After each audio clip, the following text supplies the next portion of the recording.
सुप्रभात बच्चों, साई राम। आज की कक्षा में आप सभी का स्वागत है। हम हिंदी विषय में काव्यखंड ले रहे थे और उसमें हमारी कविता चल रही थी आओ मिलकर बचाएं, जिसकी कवित्री हैं निर्मला पुतुल जी। तो हम अब आगे बढ़ते हैं। इसमें आरोह पुस्तक चल रही है हमारी और हम पद्यखंड में कौन सी कविता ले रहे हैं? आओ मिलकर बचाएं, जो 10 नंबर पे हैं, जिनकी कवित्री हैं निर्मला पुतुल जी। ठीक है। इसमें अब आज का विषय होगा हिंदी, उपविषय पद्यखंड प्रकरण आओ मिलकर बचाएं, कवित्री निर्मला पुतुल।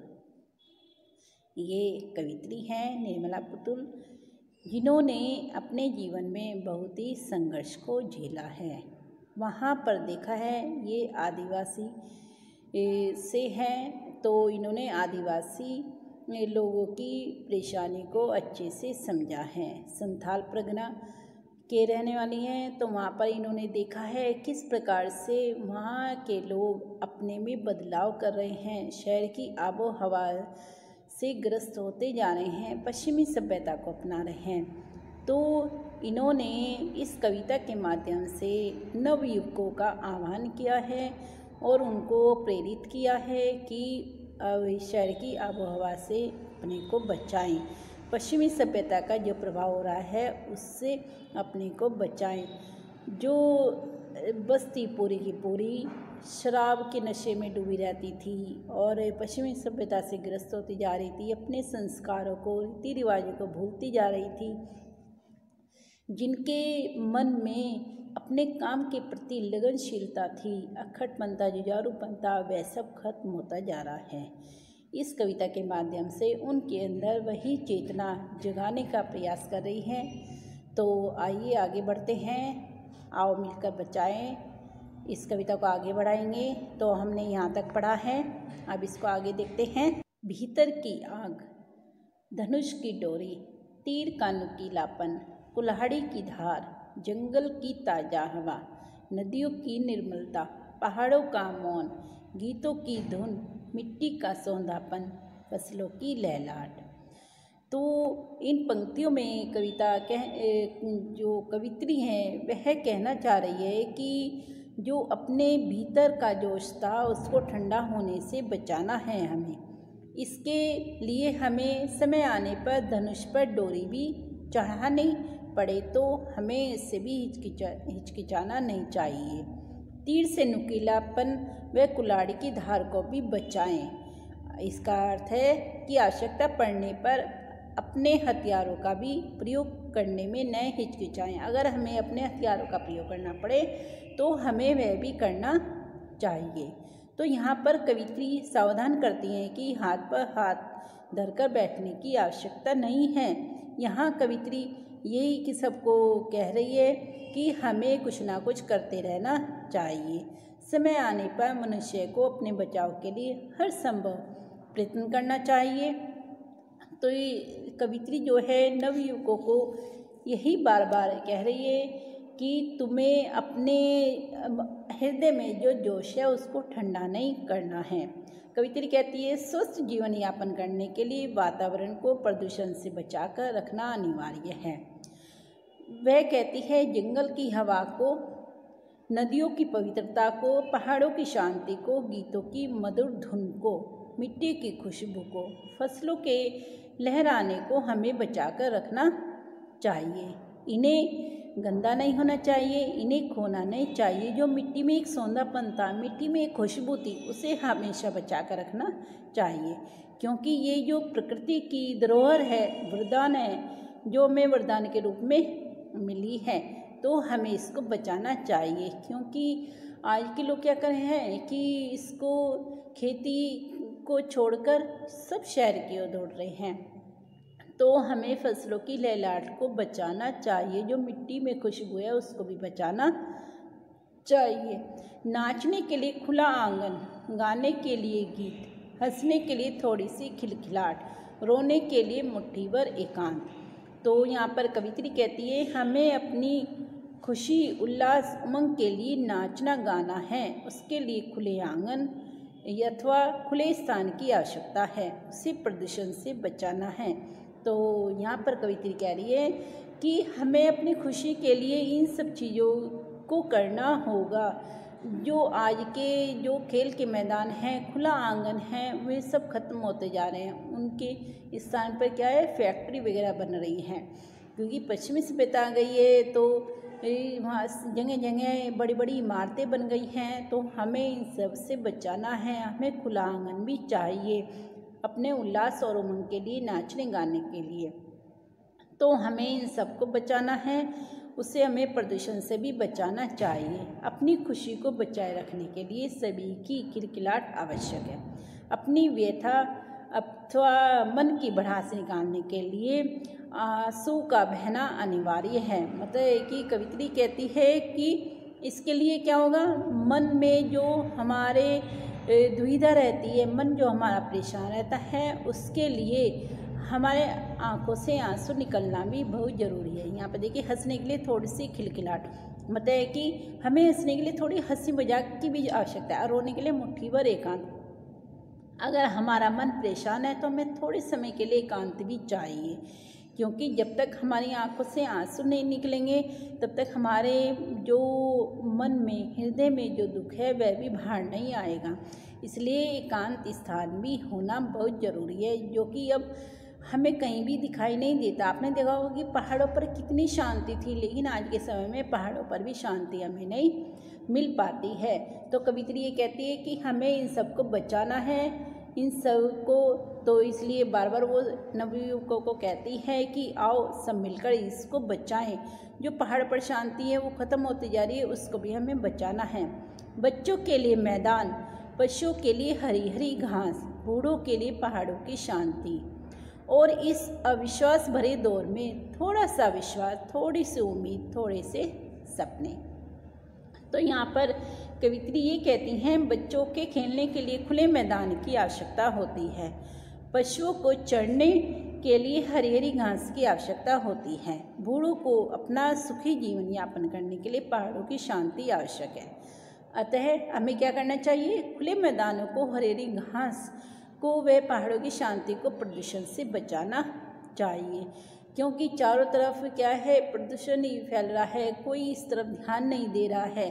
तो हमें इन सबको बचाना चाहिए, अन्यथा हमारा जीवन कैसे हो जाएगा, हमारा जीवन दुखों से ग्रस्त हो जाएगा, हमारा जीवन कैसे हो जाएगा, दुख में परिवर्तित हो जाएगा, जिसको हमें बचाना है। अपने जीवन में उल्लास और उमंग को भरना है।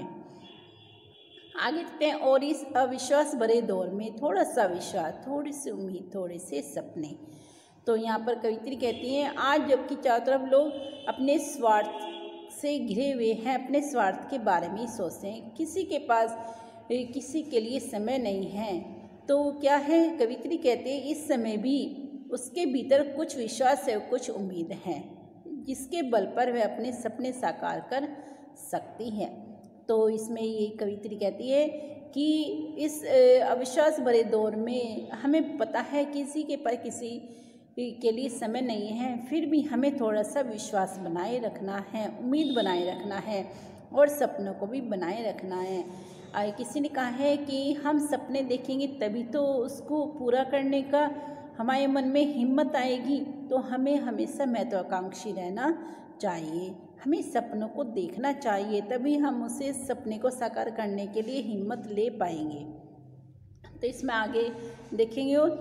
तो आओ मिलकर बचाएं, इस दौर में भी बचाने को बहुत कुछ है अब भी हमारे पास। तो कवित्री कहती हैं कि प्रकृति को विनाश से बचाया जा सकता है, क्योंकि अब भी इस संसार में अब भी बहुत कुछ है बचाने के लिए। लोगों में आत्मविश्वास उत्पन्न किया जा सकता है, इनका होना स्वस्थ सामाजिक प्राकृतिक परिवेश के लिए आवश्यक है। तो हमें हिम्मत नहीं हारनी चाहिए। कहते हैं कोशिश करने वालों की कभी हार नहीं होती, तो इसलिए हमें हारना नहीं चाहिए, हिम्मत करते रहना चाहिए, क्योंकि हमें बचाना है अपनी संस्कृति को, अपने रीति रिवाज को। और अपनी सभ्यता को, जो हमारे जीवन में पहले जैसे खुशहाली थी अब भी हमें वैसे ही बनाए रखनी है। तो आओ मिलकर बचाएं अपनी खुशहाली को, अपने उल्लास को, उमंग को, रीति रिवाज को, संस्कृति को। ठीक है, आशा करती हूँ आपको ये कविता बहुत अच्छे से समझ में आ गई होगी कि इसमें किसकी बात कही जा रही है, किसको बचाने की बात कही जा रही है। ये कविता बहुत सुंदर है, तो इसका भावार्थ लिखना अपने शब्दों में ही लिखेंगे। आशा करती हूँ आपको अच्छे से समझ में आया होगा। तो चलिए आगे इसके प्रश्न देखते हैं, प्रश्नों को देखेंगे। तो इसमें फर्स्ट प्रश्न है हमारा माटी का रंग प्रयोग करते हुए किस बात की ओर संकेत किया गया है। तो इसमें किस बात की ओर संकेत किया गया है, कविता ने किस बात के लिए कहा है कि जिस स्थान पर हम पलकर बड़े हो रहे हैं उस स्थान की मिट्टी से हमें प्यार है। उस मिट्टी में मिले हमारे भावों को हमें संजो कर रखना है। उस मिट्टी की हमें इज्जत करनी चाहिए, उसकी गरिमा को बनाकर रखना चाहिए, क्योंकि सभी को जिस मिट्टी में हमने जन्म लिया है सभी को उससे बहुत प्यार होता है। तो इसलिए कवित्री ने यही कहा है कि हमें उस मिट्टी से प्यार होना चाहिए, उस मिट्टी को संजो कर रखना चाहिए और हमें उसकी इज्जत भी करनी चाहिए, उसकी गरिमा को बना के रखना चाहिए। अगर हमने उस पर पश्चिमी सभ्यता का प्रभाव डाल दिया है तो क्या होगा, हमारे जो आत्मा है वह हमें धिक्कारेगी। तो हमें ऐसा नहीं करना है, हमें अपनी माटी की गरिमा को बनाए रखना चाहिए, हमें प्यार करना चाहिए अपनी धरती माता को, जिस धरती पर हमने जन्म लिया है। तो कवित्री इस ओर संकेत करती है कि हमें जिस माटी में हमने जन्म लिया है हमें उसकी इज्जत करनी चाहिए, हमें उसकी गरिमा को बनाए रखना चाहिए। प्रश्न नंबर 2 है भाषा में झारखंडीपन से क्या अभिप्राय है। तो कवित्री संथाल परगना की बात करती है यहाँ पर इस प्रश्न में। उस संथाल परगना में झारखंडी भाषा बोली जाती थी। वहाँ के लोग इस भाषा को समझते हैं और कहते हैं उनकी भाषा में झारखंडीपन था। तो इसमें इसलिए कहा गया है क्योंकि वहाँ के लोगों की भाषा कौन सी थी, झारखंडी। झारखंडी भाषा को बचाने का भी प्रयास करना है, अन्यथा क्या होगा, दूसरी भाषा के लोग यहाँ आकर दूसरी भाषा को बोलना समझना और शुरू कर देंगे, जिससे झारखंडी भाषा समाप्त हो जाएगी। कवित्री झारखंडी भाषा को बचाए रखने का ही प्रयास करती है, नवयुगों का आह्वान करती है, इसलिए क्योंकि लोग विदेशी भाषा को अपनाते जा रहे हैं और अपनी भाषा को भूलते जा रहे हैं। जब हम ही वहाँ के रहने वाले लोग अपनी भाषा को भूल जाएंगे तो बाहर के लोग आएंगे तो वे तो विदेशी भाषा ही बोलेंगे। तो फिर क्या होगा कि एक दिन ऐसा आएगा कि अपनी भाषा लुप्त हो जाएगी और विदेशी भाषा अपने पैर पसार लेगी। तो इसलिए हमें अपनी भाषा को बचाए रखना चाहिए। इसलिए कहा है भाषा में झारखंडीपन, तो है कि हमें अपनी भाषा में झारखंडीपन रखना होगा, उसे बचाना होगा। ठीक है, आ गया आपको समझ में। अब प्रश्न नंबर 3 देखते हैं। दिल के भोलेपन के साथ साथ अक्खड़पन और जुझारूपन को भी बचाने की आवश्यकता पर क्यों बल दिया गया है। तो इसमें क्यों बल दिया गया है, क्योंकि यदि दिल के भोले बने रह गए तो न तो स्वयं सुरक्षित रह पाएंगे और न ही समाज को हम रख पाएंगे। दिल से भोले होने के साथ साथ हमें अपनी सही बात पर अड़ना भी चाहिए और विवेकपूर्ण तर्क भी करना चाहिए, वरना लोग हमारे भोलेपन का क्या करेंगे, फ़ायदा उठा लेंगे। तो कवित्री यही कहती है कि दिल का भोलापन ठीक तो है, लेकिन परंतु सही बात के लिए अक्खड़पन भी होना और कार्य करने के लिए उत्साह होना, मेहनत करना भी अनिवार्य है।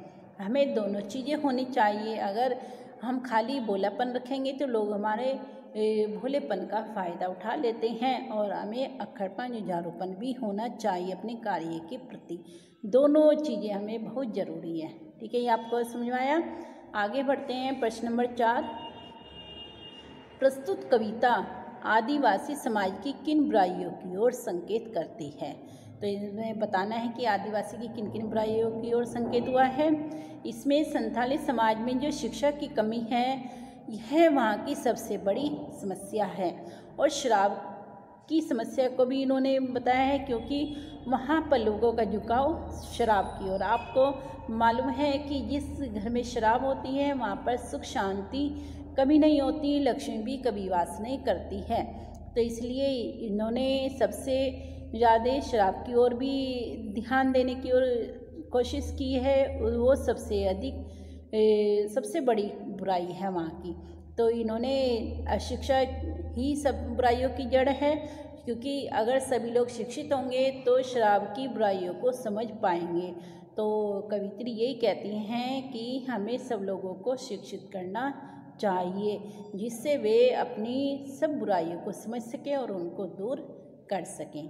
ठीक है, आपको आया समझे। आगे प्रश्न नंबर 5 देखेंगे। इस दौर में भी बचाने को बहुत कुछ बचा है से आशय है। तो क्या आशय हमें इसका अर्थ बताना है हमें कि क्या कहा है। कवित्री कहती है कि आज के इस दौर में समाज की उन चीज़ों को बचाना आवश्यक है जिनका होना सामाजिक प्राकृतिक परिवेश के लिए जरूरी है। प्रकृति के विनाश और विस्थापन के कारण आज आदिवासी समाज संकट में है, क्योंकि वहाँ पे क्या हरियाली ख़त्म होती जा रही है। उस समाज की सादगी भोलेपन को बचाना बहुत ज़रूरी है। अगर वहाँ सादगी भोलापन ख़त्म हो जाएगा तो क्या होगा, उनका जीवन विनाश की ओर चलने लगेगा। ठीक है, प्रश्न नंबर 6 देखेंगे। निम्नलिखित पंक्तियों के काव्य सौंदर्य को उद्घाटित कीजिए। हमें यहाँ पर काव्य सौंदर्य बताना है। आपको मालूम है काव्य सौंदर्य ये किसे कहा जाता है कि हमें बताना है रस अलंकार कौन कौन से हैं, तो उसे काव्य सौंदर्य कहते हैं। तो इसमें काव्य सौंदर्य देखेंगे, का देखेंगे सबसे पहले। ठंडी होती दिनचर्या जीवन की गर्माहट, तो इसमें बताया गया है। तो पहले इसका थोड़ा भाव सौंदर्य भी देख लेते हैं, फिर काव्य सौंदर्य देखेंगे। तो भाव क्या है इसके, आज के इस परिवेश में जब सब आवश्यक वस्तुओं का विनाश हो रहा है तो उसमें जीवन की जरूरी चीज़ों को बचाना अनिवार्य है। ठंडी होती दिनचर्या में जीवन की गर्माहट, तो इसमें कवित्री यही कहती है कि मन के जोश को उमंग को हमें बचाए रखना है, हम अपने इसलिए अपने सुनहरे भविष्य के लिए। तो यहाँ पे कवित्री ये कहती हैं कि जो हमारे जीवन में गर्माहट थी उसको बनाए रखना बहुत ज़रूरी है, नहीं तो क्या होगा, हमारा सुनहरा भविष्य अंधकार में परिवर्तित हो जाएगा। अब इसका काव्य सौंदर्य दिखेंगे। इसमें खड़ी बोली का प्रयोग किया गया है और इसमें जीवन के यथार्थ का चित्रण किया गया है और तत्सम प्रधान शब्दावली का प्रयोग किया गया है। ठीक है, यह पंक्तियाँ अलंकार रहित हैं, इसमें कोई अलंकार नहीं है। ये इसका काव्य सौंदर्य आया आपको समझ में। अब आगे बढ़ेंगे। थोड़ा सा विश्वास, थोड़ी सी उम्मीद, थोड़े से सपने आओ मिलकर बचाएं। तो इसमें क्या कहा गया है, पहले इसका भाव देखेंगे। आज के जो भौतिकवादी युग है, इसमें जब सब कुछ समाप्त होता जा रहा है, उसमें हमें एक दूसरे पर विश्वास, उम्मीद व सुनहरे भविष्य की कामना करते रहना चाहिए। तो कवित्री ये कहती है कि हमें मालूम है आज के समय में सब कुछ खत्म होता जा रहा है, लेकिन फिर भी हमें एक दूसरे पर थोड़ा सा विश्वास करना चाहिए। अगर हम विश्वास ही खो देंगे तो हमारे जीवन में सब कुछ खत्म हो जाएगा। तो इसलिए हमें उम्मीद भी रखनी चाहिए, और वो किस लिए, सुनहरे भविष्य के लिए। अगर सुनहरे भविष्य की हमें कामना भी करनी चाहिए, सपने देखने चाहिए। अगर हम सपने ही नहीं देखेंगे तो उसको पूरा करने की शक्ति कहाँ से आएगी। तो इसलिए हमें महत्वाकांक्षी भी बने रहना चाहिए। हम सभी एकजुट होकर सुनहरे भविष्य का निर्माण कर सकते हैं। अगर हमारे में विश्वास होगा तो हम एक सुनहरे भविष्य का निर्माण कर सकते हैं। अगर हम सपने ही नहीं देखेंगे, उम्मीद ही नहीं होगी और एक दूसरे पर विश्वास ही नहीं करेंगे तो हम सुनहरे भविष्य का निर्माण नहीं कर पाएंगे। इसको भविष्य का निर्माण करने के लिए हमें एकजुट होना चाहिए। आओ मिलकर बचाएं, सब मिलकर बचाएंगे, एकजुट होकर बचाएंगे। ठीक है, अब इसका काव्य सौंदर्य देखते हैं। इसमें खड़ी बोली का प्रयोग किया गया है और तत्सम प्रधान शब्दावली का प्रयोग किया गया है, और इसमें क्या है, संगीत का सुंदर आभास भी होता है। हम पंक्तियाँ पढ़ते हैं तो संगीत का आभास होता है, और सुनहरे भविष्य की कामना करते हुए सभी को एकजुट रहने की प्रेरणा भी दी गई है। ठीक है, अब इसमें प्रश्न नंबर 7 देखेंगे। बस्तियों को शहर की किस आबो हवा से बचाने की आवश्यकता है। यही बताना है कि बस्तियों को शहर की किस आबो हवा से बचाने की वो आवश्यकता महसूस की गई है। तो आज शहरी जीवन में केवल स्वार्थ की भावना आ गई है। पश्चिमी सभ्यता से सब ग्रस्त होते जा रहे हैं, उसमें संस्कृति और सभ्यता हमारी को खो रही है, तो हमें उसको बचाना है। बस्तियों में अभी जो परोपकार की भावना है, संचय की प्रवृत्ति कम है। हमें इस प्रकार की भावना से अपनी बस्तियों को सुरक्षित रखना है। शहर की प्रदूषण से बस्तियों को बचाना है। जो शहर की आबो हवा है, शहर का माहौल है, वातावरण है, तो हमें उससे अपनी बस्तियों को बचाना है, क्योंकि लोगों में वरना स्वार्थ की भावना आ जाएगी और वे एक दूसरे पर विश्वास करना भी खो देंगे। तो हमें इन सब से इनको बचाना है। तो इसमें यही कहा गया है कि हमें जो पश्चिमी सभ्यता से ग्रस्त लोग हैं उनसे उनको बचाना है, उनमें एक उम्मीद जगानी है, उनमें सपने जगाने हैं, सपने जिससे वे सपने देख सकें और उनको पूरा करने का बल मिल सके, शक्ति मिल सके। तो हमें इसी को बचाना है। आपने देखा होगा कि लोग अपने संस्कारों को भूलते जा रहे हैं, अपनी सभ्यता को, रीति रिवाज को, इन सब को भूलते जा रहे हैं। हमें इन्हीं को बचाना है। ठीक है, आपको प्रश्न अच्छे से समझ में आ गए होंगे। इन प्रश्नों का आप अपनी उत्तर पुस्तिका में करेंगे। पहले भावार्थ लिखेंगे और फिर इसके प्रश्नों को आप करेंगे। ठीक है, धन्यवाद। साईं राम। और आप सभी अपना गृह कार्य करेंगे जो मैंने आपको दिया है। और जिन बच्चों ने अभी तक अपना प्रोजेक्ट जमा नहीं किया है, वे बच्चे शीघ्र अतिशीघ्र अपना प्रोजेक्ट जमा कराएं। ठीक है, साईं राम।